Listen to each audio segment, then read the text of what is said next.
Google आता फक्त search engine राहिलं नसून थेट डासांचा बंदोबस्त करायला मैदानात उतरलाय. हो, तुम्ही बरोबर ऐकलत. गुगलची मूळ कंपनी अल्फाबेट अमेरिकेत तब्बल 3,22,00,000 डास सोडण्याच्या तयारीत आहे. पण का?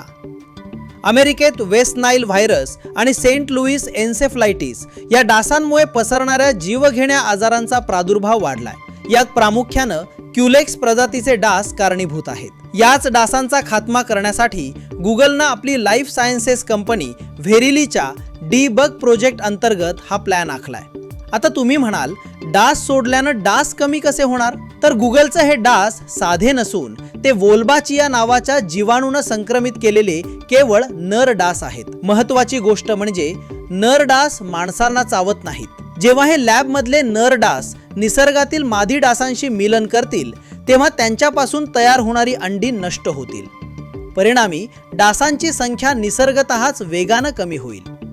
एवढ्या मोठ्या प्रमाणावर नर मादी डास वेगळे करण्यासाठी गुगल आपली आर्टिफिशियल इंटेलिजन्स आणि रोबोटिक्स तंत्रज्ञान वापरत आहे. येत्या 2 वर्षात कॅलिफोर्निया आणि फ्लोरिडामध्ये टप्प्याटप्प्यानं हे डास सोडले जातील. तंत्रज्ञानाचा हा अनोखा वापर तुम्हाला कसा वाटला?